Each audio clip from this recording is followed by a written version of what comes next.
Assalamualaikum warahmatullahi wabarakatuh. Bismillahirrahmanirrahim. Alhamdulillahirabbil alamin wassalatu wassalamu ala asrofil anbiya'i wal mursalin sayyidina wa maulana Muhammadin Rasulillahi sallallahu alaihi wasallam wa alihi thahirina wa sahabatihi ajmain. Santri-santri semua, marilah kita sebelum memulai belajar atau memulai suatu kebaikan, kita awali dengan membaca basmalah dulu. Bismillahirrahmanirrahim.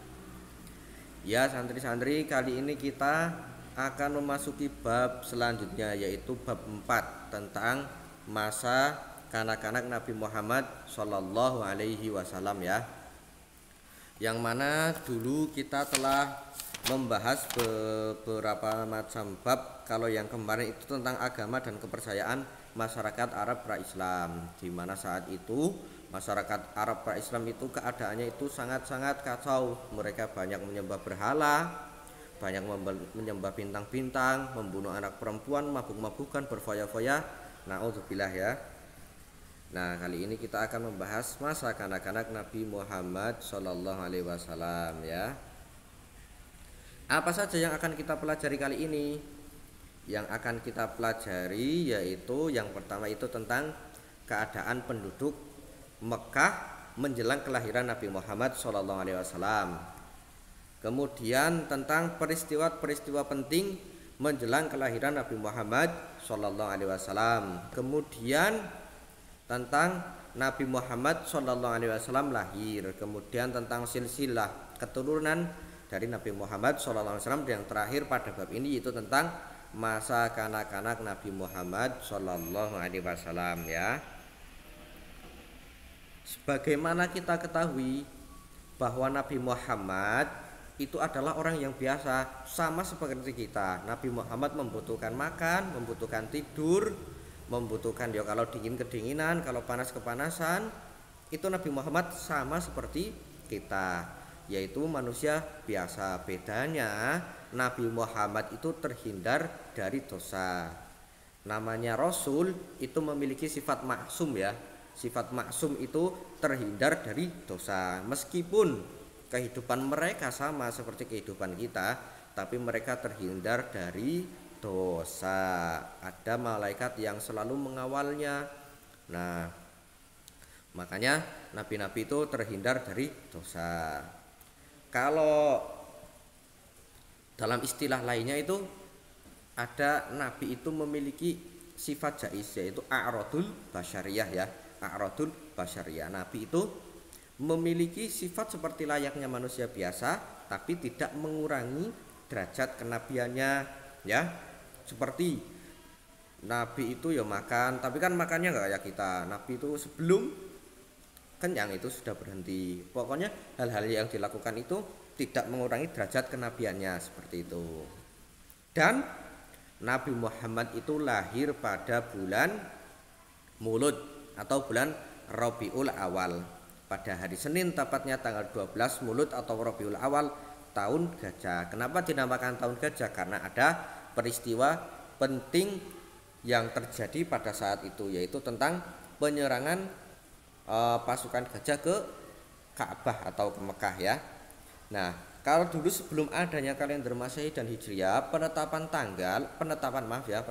tahun itu berdasarkan peristiwa-peristiwa penting yang ada di situ. Misalnya ada yaitu tahun gajah karena ada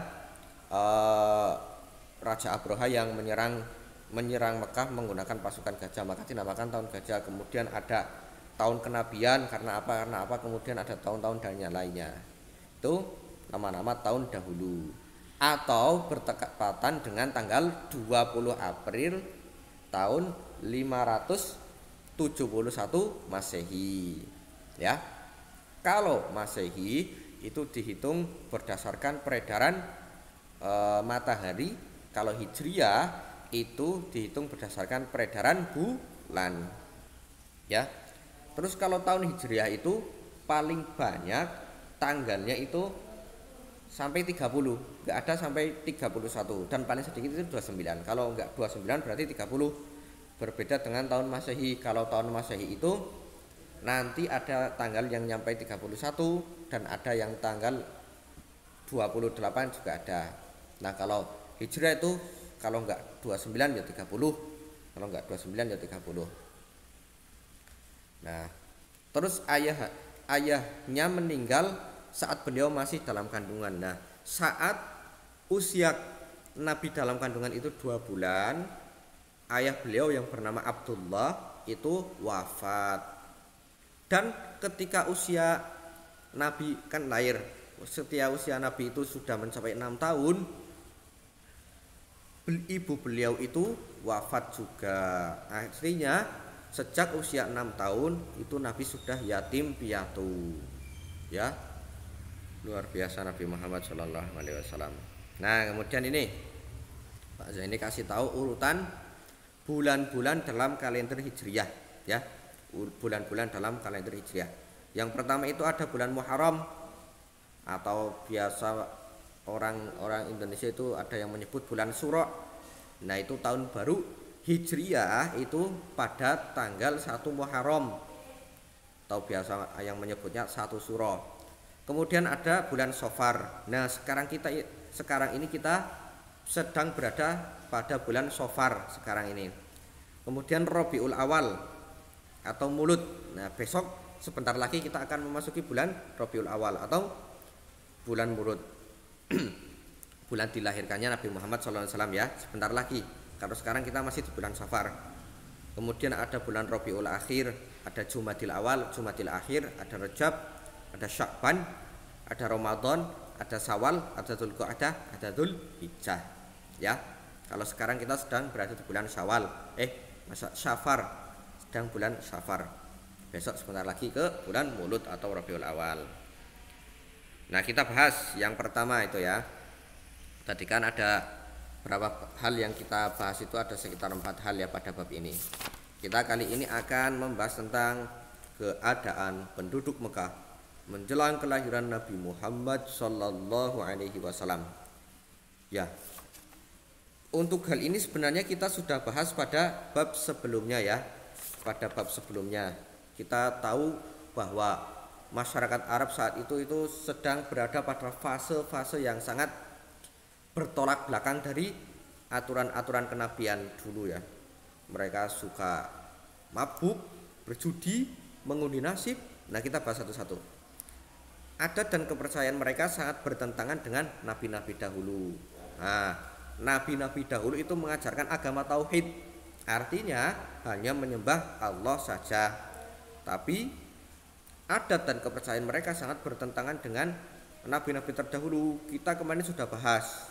Pada saat itu masyarakat jahiliyah itu ada yang menyembah berhala, bahkan setiap kabilah, bahkan setiap keluarga itu paling memiliki berhala. Berhala sudah mereka buat sendiri, disembah sendiri. Kan gak logis, ya. Sudah dibuat sendiri malah disembah sendiri. Wah. Ya, namanya juga jahiliyah, ya, berada saat dalam kegelapan. Terus ada yang menyembah matahari kemarin, ya, bulan, ada yang menyembah bintang-bintang, benda angkasa, banyak itu. Sebagian besar menyembah berhala, ya, nomor 2 itu. Kemudian nomor 3, minum minuman keras dan mabuk-mabukan, berjudi dan berfoya-foya. Nah, mereka itu gemar mabuk-mabukan, ya, bahkan sudah menjadi adat. Wah, itu kalau mabuk itu udah biasa. Terus berjudi. Nah, berfoya-foya juga. Kita kan kemarin sudah bahas kalau masyarakat Arab jahiliyah itu sebenarnya sudah ahli dalam hal perekonomian, salah satunya dalam hal perdagangan, sudah maju. Tapi uang atau jeripayah yang mereka kumpulkan, mereka gunakan untuk berjudi, berfoya-foya. Nah, itu yang tidak bisa kita tiru, ya, yang jangan sampai kita tiru. Kemudian orang kaya memperbudak orang miskin layaknya barang dagangan. Nah, ini pada zaman dahulu itu masih ada yang namanya perbudakan. Nah, mereka yang dianggap budak itu mereka anggap sebagai seperti barang dagangan, ya, berarti bebas mau menjual, mau membeli, mau menyuruh ini, mau menyuruh itu, ya layaknya barang dagangan. Jadi peri kemanusiaan itu ketika dihadapkan budak-budak itu tidak ada, ya. Makanya Islam datang itu salah satu misinya itu menghapuskan perbudakan. Dilihat dari apa? Nah, ketika termasuk amal yang besar itu memerdekakan budakan, termasuk amal yang yang besar itu memerdekakan budak. Nah, ada pula ketika had-had atau denda-denda dalam kita melakukan haji atau melakukan haji ya, itu nanti ketika kita melakukan sesuatu yang tidak boleh dilakukan dalam haji itu dendanya itu salah satunya memerdekakan budak, terus juga boleh berpuasa dan lain-lain. Nah, itu kan dalam ranah Islam itu menghapuskan perbudakan. Nah, tapi kalau sekarang perbudakan itu kayaknya sudah tidak ada ya. Sudah tidak ada. Kemudian percaya pada tahayul. Nah, nomor 5 ini, percaya pada tahayul. Nah, tahayul itu ya apa namanya ya? Ilusinasi lah. Hal-hal yang tidak masuk akal, misalnya di gurun nanti ada hantu atau apa. Terus di situ ada kayak gini yang tidak rasional. Ya, itu namanya tahayul. Tahayul itu namanya rasional ya, cuma imajinasi seperti itu. Mereka itu banyak yang percaya pada tahayul. Kemudian percaya pada ramalan nasib, mengundi dengan anak panah. Nah, ini mereka itu masih percaya pada ramalan-ramalan dan mengundi anak panah. Bahkan di depan Ka'bah mereka juga mengundi anak panah. Sudah menjadi adat saat itu. Ya, nauzubillah. Kan tidak boleh mengundi ramalan atau mengundi dengan anak panah, enggak boleh. Beliau dilahirkan dari keluarga bangsawan yang sangat dihormati. Nah ya, Nabi Muhammad itu lahir dari keluarga bangsawan yang sangat dihormati. Kakeknya yang bernama Abdul Muthalib itu penjaga Ka'bah dan merupakan pemimpin suku Quraisy saat itu. Nah, Abdul Muthalib itu sangat-sangat disegani saat itu. Nasabnya Nabi itu kan terjaga dari mulai Nabi sampai Nabi Adam itu terjaga. Artinya terjaga di mana? Nabi itu keluarganya itu apa ya? Kalau Pak Zaini katakan dalam sebuah keterangan itu Nabi Muhammad ditarik dari ke atas itu tidak ada yang leluhnya itu dari hasil zina, itu tidak ada. Makanya itu terjaga nasabnya, terjaga terus sampai ke Nabi Ismail, Nabi Ibrahim, naik lagi sampai Nabi Adam alaihissalam, itu terjaga nasabnya. Kemudian peristiwa-peristiwa penting menjelang kelahiran Nabi Muhammad SAW ya, yang kedua ya. Nah, yang pertama itu kemuliaan ayahanda Nabi Muhammad SAW ya.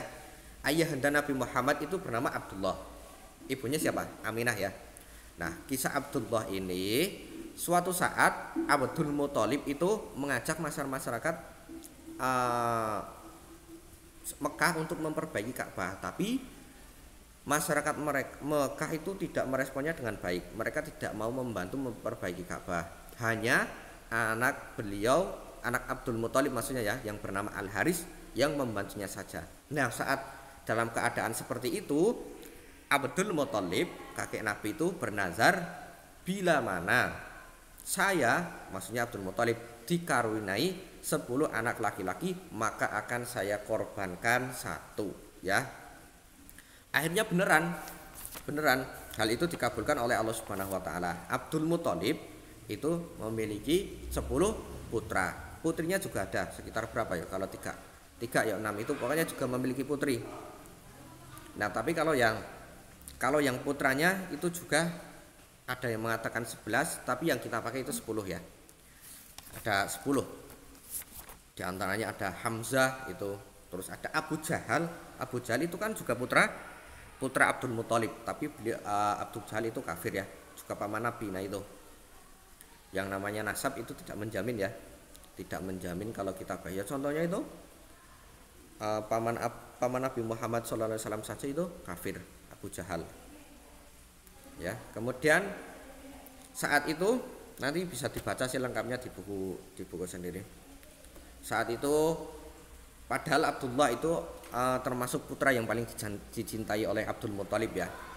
Terus akhirnya ya mengganti, ketika diundi itu yang keluar namanya selalu Abdullah terus. Akhirnya berdasarkan saran dari ahli nujum atau ahli ramal atau ahli bintang, itu menyarankan untuk mengundinya dengan unta. Yang pertama 1 unta. Berarti ada 2 pilihan, Abdullah sama unta. Satu unta dikocok, keluar Abdullah, tambah lagi 10 unta, kocok lagi, yang keluar tetap Abdullah, tambah lagi sampai 100 unta.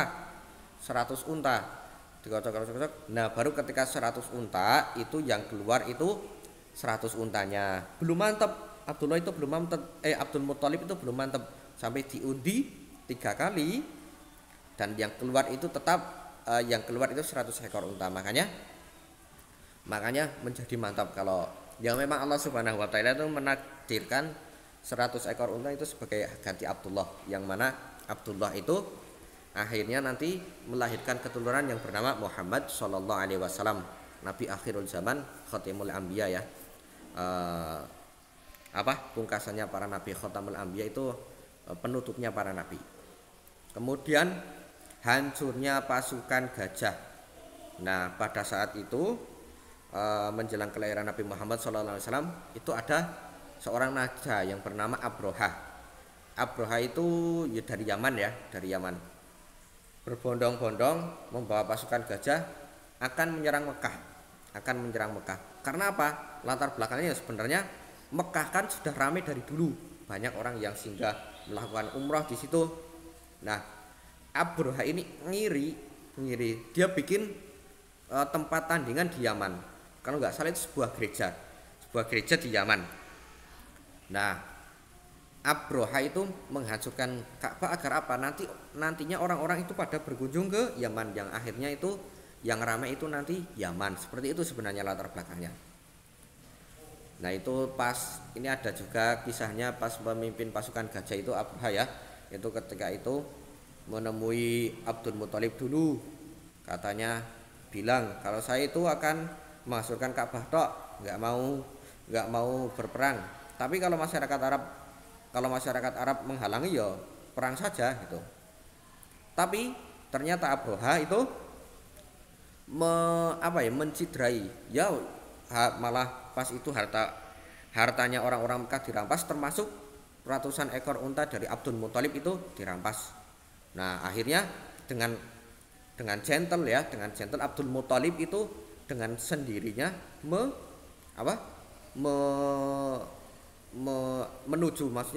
menemui Abroha itu bernego mau minta untanya lagi. Tapi saat itu Abroha itu kecewa dengan jawabannya. Maksudnya kecewa itu yang diharapkan dari Abdul Muthalib, yang mana beliau itu pemimpin Ka'bah, penjaga Ka'bah. Harusnya kan yang dibela itu Ka'bahnya, bukan 100 ekor. Tapi Abdul Muthalib itu mengungkapkan suatu yang sangat slep ya, maksudnya yang sangat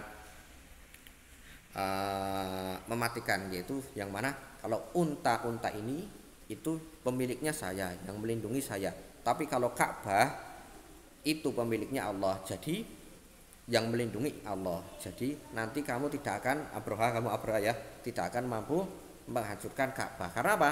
Sudah dilindungi oleh Allah Subhanahu wa taala. Akhirnya Abroha itu sedikit marah ya, karena kecewa dengan Abdul Muthalib. Nah, kemudian saat itu berangkat Raja Abroha itu berangkat. Tapi anehnya ya, ketika fil atau gajah itu dihadapkan ke Mekah itu nggak mau jalan gajahnya, nggak mau jalan. Tapi ketika diarahkan ke selain Mekah baru mau jalan gajahnya. Itu kan ya mungkin ya jelas itu salah satu kebesaran Allah Subhanahu wa taala ya. Dan singkatnya cerita, ketika akan menyerang